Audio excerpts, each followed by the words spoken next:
Well, I think many of the assumptions are just based on not understanding what the problem and what the tools are, right?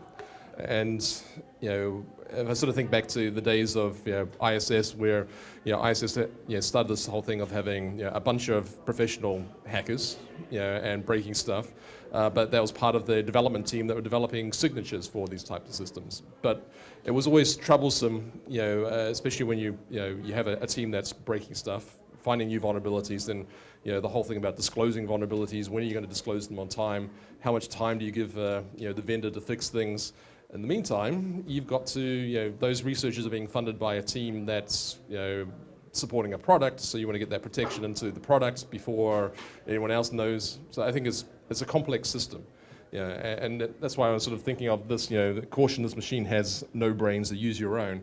When I look at many of the enterprise solutions or strategies for dealing with the threats today, we plonk in a new appliance, a new piece of software, and sort of assume it does what it's supposed to do. And if we put enough of these components in there, we should be protected, right? Absolutely. And it's hard too. I think you have to have a different mindset for these things. I think the same thing that made me a bad software developer makes me a good hacker.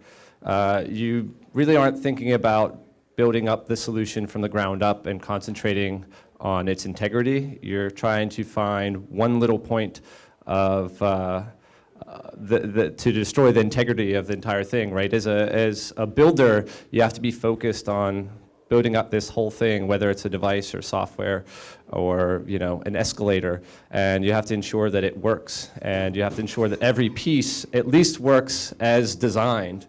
Whereas an attacker, I only have to find one little place where you messed up, right? That's why we always called ourselves at ISS like internet jerks.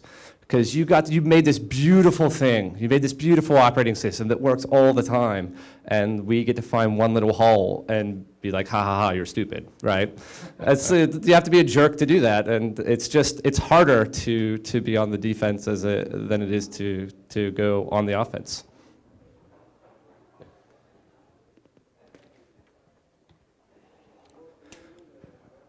Go ahead. Okay, so what we're sort of like thinking about is that, if you sort of look at the paradigm that you've got, some folks that are incredibly good at finding those little holes, and it's a bit like I don't know, water and ice, right? So, here's a little crack, we'll just get in there, and freezing in time, you can break anything on these. The key thing though is, when I look at the different types of technologies that are out there to protect against these types of threats, many of the technologies focus on dealing with the past threats, but looking at two different types of information. They're looking at, effectively, what is the vulnerability, what was the hole, and what is the exploit vector. Okay, and those are two different types of information about a particular threat. Those things are very tactical. They change fairly dynamically. And one of the things that I remember for many of the IDS and IPS defenses was all about positioning, about, you ever heard that tag, ahead of the threat, where it was all about, understanding what the exploit vector was. So it didn't matter what the vulnerability was, you looked at the exploit and you could detect that exploit. That sort of works until Metasploit and all these types of tools come out, and they just do a slight little tweak, and it's now undetectable. So things roll back to being able to understand what the vulnerability is, so understanding how a protocol is supposed to work and then protecting that protocol. All very tactical, but again, you look at these enterprises, you have pretty much every security technology in there. What should you actually really be looking at?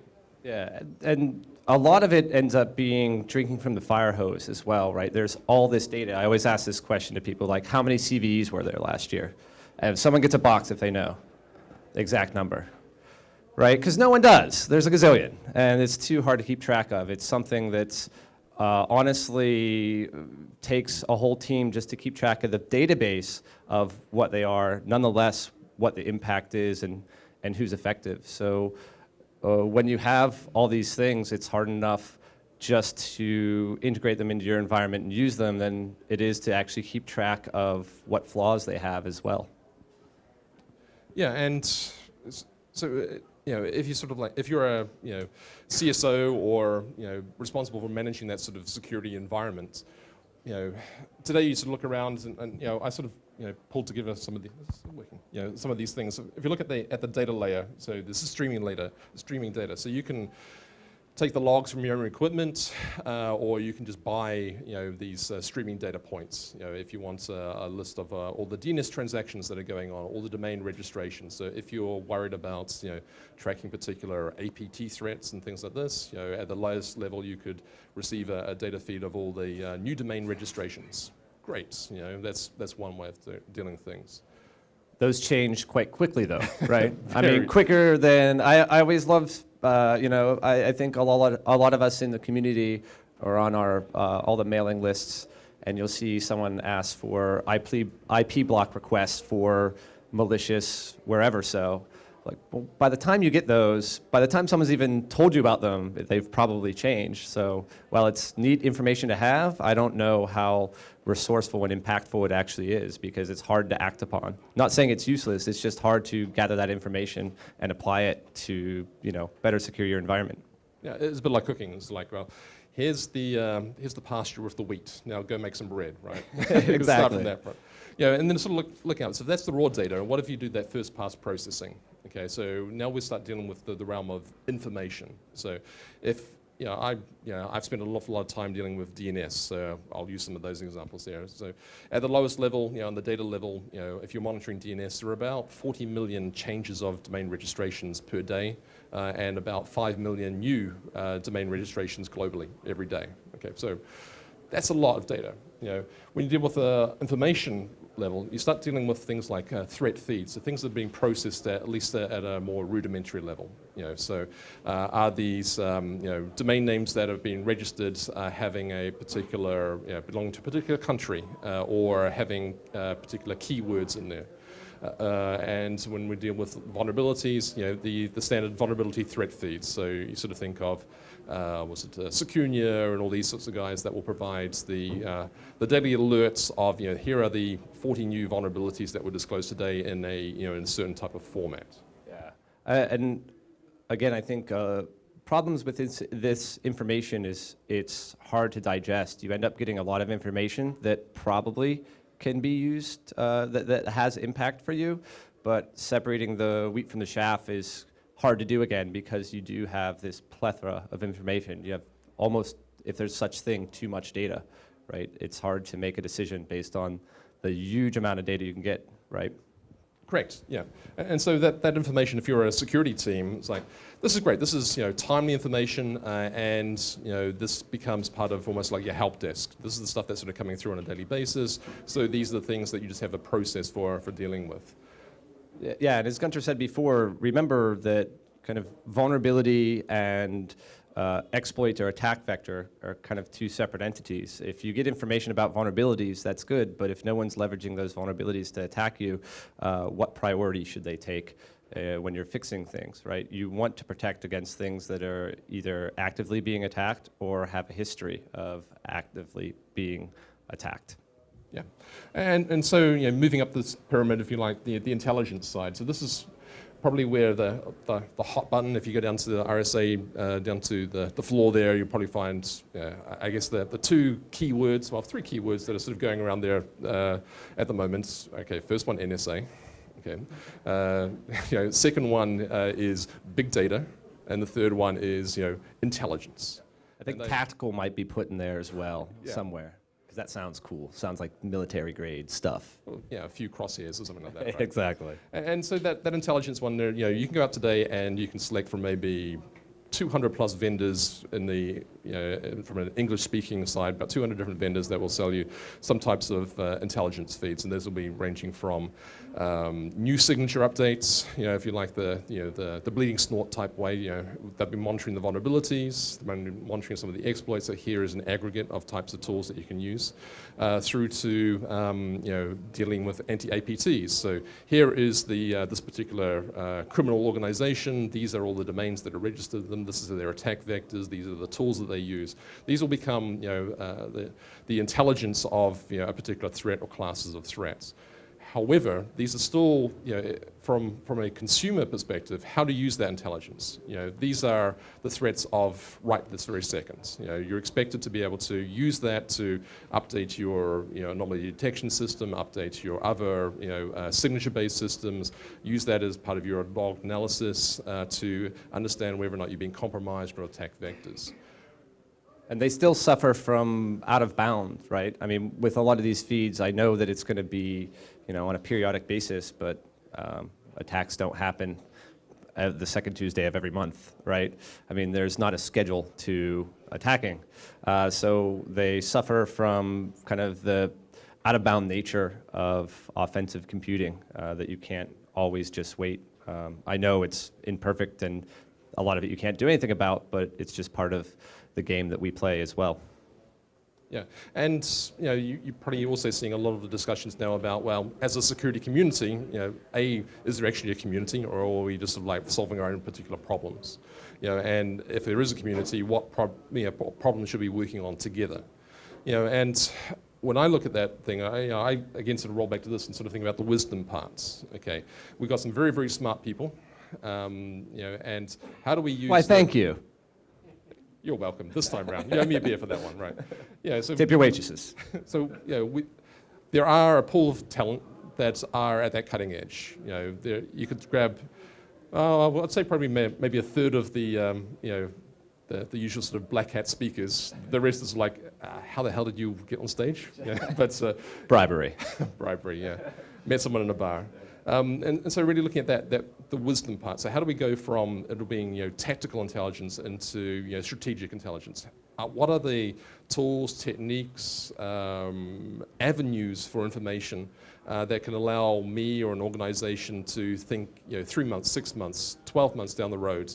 And how can I plan my security purchases or architectures and things to that level.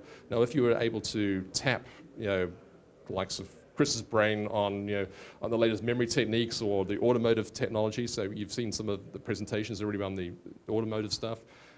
What's already lurking up as a head is another 2 years in advance of that, right? Yeah, absolutely. You want to be able to leverage people that are on the bleeding edge of kind of offensive tactics, because the way real-world attacks happen is usually it's not this organic process, right? Like things happen, and then a few years down the line, malicious attackers borrow, steal, whatever, and then use that type of information to perform attacks. So I think by tapping resources that end up being a little bit more on the bleeding edge of what's happening, while it's not directly impactful right now, in the very near future, it could be. Like when someone hacks a car, I get to old them. I can be like, oh yeah, I did that back in 2013, right? But that information is useful if you're an automobile manufacturer, a tier 1, right? That you can say, wait a second, there was this guy doing this stuff a couple years ago, and it showed that if you infiltrated the network and sent these commands, you could do this action.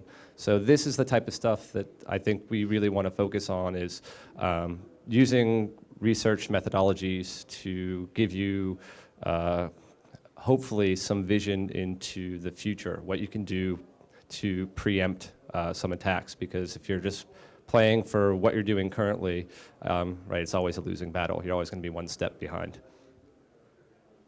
Yeah, so I guess, how many of you, raise your hand if you've been to, say, Black Hat and attended some sort of talks like that, okay?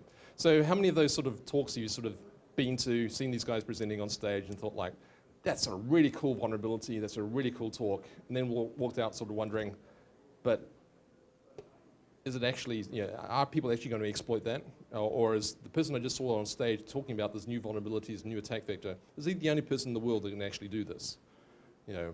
Is it complete stunt hacking, or is it going to be applicable someday? It's hard to discern, because you usually have to be a subject matter expert, right? I read a bunch of talks, but stuff about hacking wireless routers, it's not in my domain of knowledge, so I usually just take it at face value. But there are people that is their specialty, so they understand whether or not it's going to be, in the future, if people are going to actually use that method. Yeah. So Here's another question for everyone here. So, given that there are conferences like the RSA conference now and the Black Hat, DEF CON, Hack in the Box, one for every week of the year, no, two for every week of the year, depending on which zone you're in, right? Who would say that, if you were able to attend every single one of those conferences, you spend an awful lot of time on a plane, but walking out from those conferences, do you think you would now have a really good understanding what the threat spectrum looked like?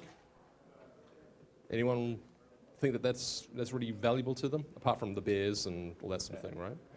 Yeah, and that's sort of our sort of feel for a lot of this as well, and that there's an awful lot of information out there, and there's an awful lot of stunt hacking, eye candy, if you like, on this sort of thing. But how do you bring that back? How do you bring that back to your organization? How do you actually set those plans in motion? And that's really where Chris and I, more especially Chris, has been spending a lot more time sort of thinking about how to leverage that sort of information that's out there, leverage those human connections that we have from the hacker community, and how to bring that intelligence back into actionable intelligence. Yeah, I realized that most problems in computer security involve another layer of abstraction, right? As your computer science professor will tell you, if you can't elegantly solve a problem, add a layer of abstraction to it. And I think that's what we're kind of trying to do with intelligence is take a step back instead of being really narrowly focused, try to understand how all these things work and how they can affect your future. The thing that I like, for example, I'm like a color by numbers type of guy, right? So I like examples. The example I use is every year there's pwn to own, right? And every year every single browser falls. And then you'll see like some article about like Chrome completely insecure, but it took Pinkie Pie 10 unique vulnerabilities, 3 individual new exploitation techniques, and 6 months of time to do. While it proves that it can be popped, at the same time, it's probably if you're a organization using Chrome, it's probably not a direct concern for you for the commoditized attacker, the things that you're really worried about. Again, it takes someone, I did a bunch of browser research before, so it's kind of easier for me to understand those things than a lot of other people. Yeah. So, I'll send to the site now. Yeah. I'm probably blocking out all the video and all that. So that's really where we sort of started and sort of thinking about this, and given that this is much more of an open panel, we'd love to sort of get your feedback here. And the thing that we face, I've sat on different sides of the fence, being responsible for trying to protect organizations and in managing the IT teams that are responding to this, and CISO side, through to developing the tools and techniques for detecting or mitigating this, through to managing the teams that find the vulnerabilities that drop the day before Christmas and things like this, right? And I think that the problem that we have is that the solutions that are out there are so complex. And the complexity works really to the attacker's favor and also to the researcher's favor, right? To Chris's point, it becomes a bit of a challenge to find these new vulnerabilities where you're looking for this one layer or one effect in a piece of software that was developed by 600 engineers for 3 years. Of course, there's a few over 4 different continents, who don't speak the same language. Yeah, and so the complexity is there, and I'd love to sort of take any sort of questions or feedback of whether you guys have some sort of ideas of how in your own sort of realms how you think what type of information would be most actionable to yourselves, and how would you like to receive that type of information? Have you guys sort of thought a little bit about that in the past, or Sure, go for it. Yeah, so I mean we have tons of sources of threat information, right? We've got network vulnerability scans, we've got new vulnerability announcements, we've got threat agent type stuff. What I was really hoping to get out of this presentation is some ideas about how to best leverage that within an organization that already has existing processes like incident response and vulnerability analysis. I don't think that the challenge for us necessarily is knowing what's out there. It's about how to use it in a timely and intuitive way where we can sort of help separate the wheat from the chaff, as it were. So I think, good point. So there's a couple of aspects. So I think many of the tools and technologies have come a long way in being able to take those feeds and just consume it and rolling. However, I don't think they're very adaptive. You know, the whole the SIM market depends on the fact that these tools don't talk to each other properly. And now you have, you know, the next generation SIM because the previous generation of SIM was too complex and had too much data, and so you're simplifying things down. I don't think that problem is going to go away. I think that it's, we're talking about this a little bit before, it's a bit like the Adobe vulnerabilities. Okay, so on the technical side you have, you know, here is another vulnerability in, you know, Adobe PDF. Okay, great. This is, you know, this is the second one for this month, and you know the PDF bug du jour, yeah, whatever it is. Yeah, 200 last year or whatever. That's the vulnerability. The number of exploit vectors, you know, are a little bit less. So you've built up that type of intelligence there. What if you're looking at this at a higher level of, okay, well, you know, what is, you know, Adobe's PDF actually the right technology that you should be looking at? You know, from, if you take, you know, someone that's discovered multiple vulnerabilities in, you know, Adobe PDF type documents, you ask them saying, well, you know, how do you discover these vulnerabilities? You know, and are there alternative technologies that you would recommend that would be more secure? So that, you know, should I be looking at a replacement technology or replacement approach? And if you can't completely replace it, you can ask other questions based off attack methods. Can we have a system-wide policy, for, again, to use PDF as example because they're a good whipping boy. You know, can we have a system-wide policy where we don't need JavaScript enabled in any of our PDF renderers, right? Because attackers for years have been using things like that when crafting their exploits. So while the vulnerabilities may still be there, if they don't have a method to exploit the vulnerability, it ends up being kind of benign in nature, right? If you're not running code on your machine, then you've essentially won that small battle.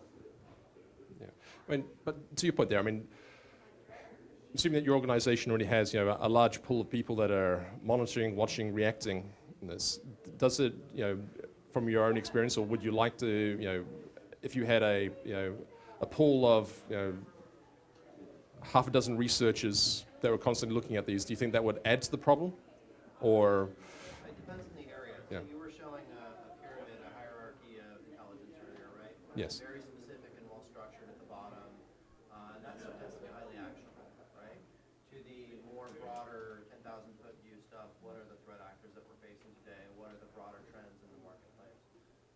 And those, to me, tend to be the more difficult things to try to make actionable, and would be very helpful to focusing our efforts where they really need to be. So to answer your question, it kind of depends on the area. If we had researchers working kind of near the bottom of that, then yeah, I think we can actually make that quite actionable.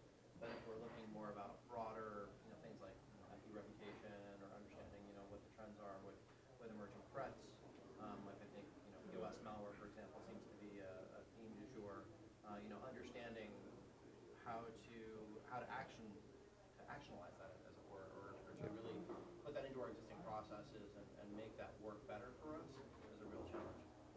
Do you think that putting that intelligence into a process is something that happens at the technical manager level, the implementers, or do you think it's something that needs to be positioned or driven at the CISO, CIO level?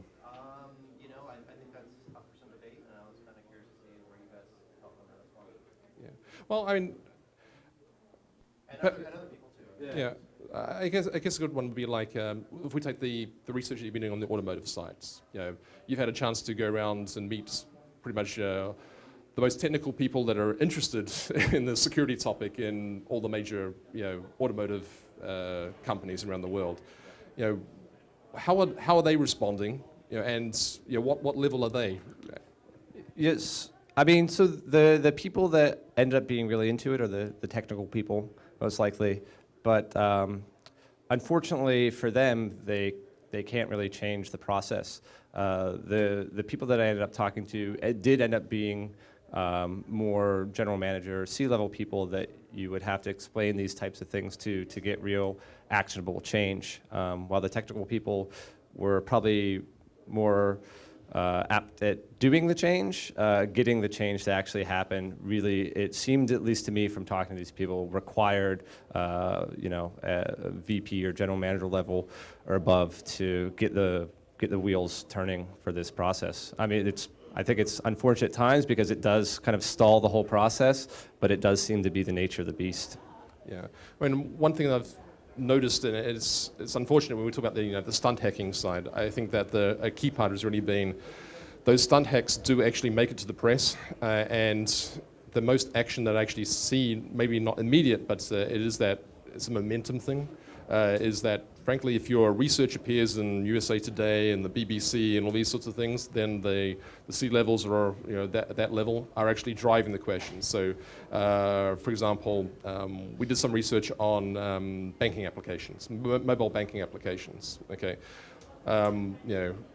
we do work for a lot of banks, and we have pen tested pretty much every single banking application out there for our clients and stuff, right? And so those technical managers, the developers, understand what the pen testing process is, understand what the vulnerabilities are, and work towards them. However, we grabbed a whole bunch of applications that were out there, and did some basic, some of the first phase type security vulnerability analysis on these. Published a high-level report, just sort of saying these are the most common classes of vulnerabilities. And of course, we thought from the technical side, it's like, it's pretty. Yeah, it's about the sort of level, not overly technical sort of thing. But then, the big news agencies really jumped on this sort of thing. We didn't quite like some of the angles that they talk about, that your data is owned, you're in a bad state. But what did happen though was that those senior managers above that, in those organizations did pick up, the FT and the USA Today and all these, saw these things, and they actually then told their team saying, what the hell are we doing here? Where are we on this part? And actually drove that conversation. So it was an interesting perspective. Yeah, I mean, maybe because I'm a big media whore that I think that works as well. But it's kind of like disinfection by sunlight, right? As long as you have to really shed light on a problem and get a lot of exposure. For example, the researchers at the University of Washington and the University of California, San Diego were doing auto research, I think, a year or so before Charlie and I started it. But since they were academics and didn't really widely publish their research, while they did have some traction in organizations such as SAE and the Department of Transportation, a lot of tier 1 suppliers weren't asking questions about where their automotive security was. But then, Charlie and I aren't afraid to go on the Today Show like a bunch of jerks and talk about it publicly to everyone. But it did get the wheels turning, and that was one of our goals, was to get a proper discussion started about the issue. And C-level people read Forbes and see the news, so it got us at least talking about the security of these things. It's a bit like next slide, right? Yeah. It's a bit like we got to have things. So perspective is important, right? It's like, here is a nice photograph of a car on sale, €300. It's like, cool, pretty cheap. Nice tint job. Nice tint job. It's all about what angle you're looking at the car, though, because the other side has all been caught fire. Right? And so it's a bit of fun, but really looking at that sort of perspective on the threats makes a big difference to really understanding them. And look, we've got 6 of these little boxes. Yeah. So Well, we need some intelligent questions. That guy Otto gets one. Yeah. You automatically got one. Come on. Yeah. Who has a question? You get the Heisenberg box. If you don't ask a question, I'm taking this home with me because I think they're really cool. Yeah, we both want these. So. Yeah. Can someone tell me what time it is? All right. You get a box. Who gets a box for telling me what time it was? Can anyone tell me the meaning of the ending of Breaking Bad? No, don't tell me. I haven't seen it yet. Someone spoil it for Gunter and you get a box. No, I mean, I think our general consensus with all of this is we really think that doing in-depth research and having people that are focused on specific problems tend to be able to give better guidance on what you could be doing, or at least make suggestions. I understand there are business cases where things don't work. But yeah, question, go ahead. Well, you mentioned media. Do you think the tendency is now, with social and like that, to maybe over-sensationalize? Absolutely. Real risk? Absolutely. I mean, I think some of the things you need to take with a grain of salt, because when you do over-sensationalize, it can help you get a better job. So it happens. Well, Probably a good example. you've been down the show, right? Yeah. Fun sells. You get a Breaking Bad box. Well, so one of the things that would love to get your sort of feedback is that, so obviously at IOActive we have a bunch of very, very smart guys, ranging from the pen testing side through to focused entirely on research, and we're looking at a lot of different unique areas. You've seen us do on medical devices and RFID and ATMs and the list goes on, all that. We're also really interested in how can we take that knowledge, and interested in how can we take that knowledge and give it to you guys in a more consumable way. And that's where we're sort of looking at. We're not the threat feed companies. We're not doing all that sort of stuff. We're really looking at, well, how can we actually make our clients a lot better? And it would seem that penetration testing has been around for a long time, and it hovers at this particular area of inside an organization, and it ticks over. It works fine. But the education that comes from understanding vulnerabilities and things isn't making its way through. And I just had an interview an hour and a half ago. It was all about the Internet of Things, right? And so new buzzword, and everyone's sort of worried about we're going to connect everything, and it's all going to be horribly bad. Great, but what do we? I'm pretty sure that from an IOActives perspective, and many of you guys down here as well, probably have got a better understanding of what the risks actually are, but we're probably not in the right position to be able to make a change tomorrow for those types of technologies. But if we have that knowledge, how can we get it out there, and so that we can actually, as the community, make it more actionable intelligence? So yeah, we want to talk to you people, right? I think talking to you people is required. I don't think security intelligence should be a one-way street.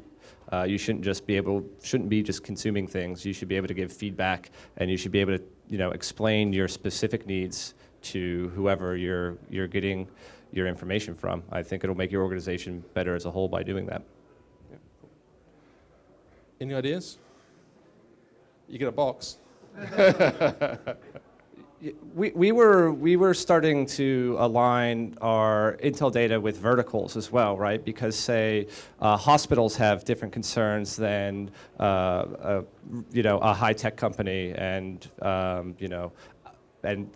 outlet mall has a different concern than an energy provider. So I think our first steps into doing what you're talking about is being able to align it, at least at that point, the granularity with a vertical, as opposed to just general, right? Yeah. No, here comes the magic box, right? Here comes a box. Yeah. I think there's a hard part to it. So I've worked many times, we had many discussions about the classification of data, and there's a really cool quote, which I'll probably get wrong, and I can't remember who said it, but it was this thing about if you try to protect your toothbrushes as you do your diamonds, you'll keep more toothbrushes and lose diamonds, right? And so I think classification is really important. And it's critical, especially from just managing those resources. I worry about who can actually really classify that, and I think when the organizations that I've dealt with that have made the best steps to it have actually been more the product management teams that have done a better job of understanding that, because they hover between this is what our business needs to do, and they tend to be very good at soliciting opinions inside an organization. The people that have been really, really bad have been the DBAs, the people that actually handle the data themselves. For them, it's like we should protect everything, and we should not let anyone touch it ever. And I think there's a lot of work that needs to be done there. I think that we don't even have, as a community, we don't have a standardization on the value of this type of data. I've read quite a few. I've tried to read quite a few academic papers on the topic. But they are so abstract today that I think they're missing the points, and I don't really have an answer, unfortunately. Something we need to work on Yes. would be the answer, I guess, at this point. Although asking a bunch of hackers, how to classify data is probably not. Just give me all your data. I'll classify it. Just send it cvalasek@gmail.com. Just send it in the boatload, and I'll classify it all for you. Send you back the good stuff.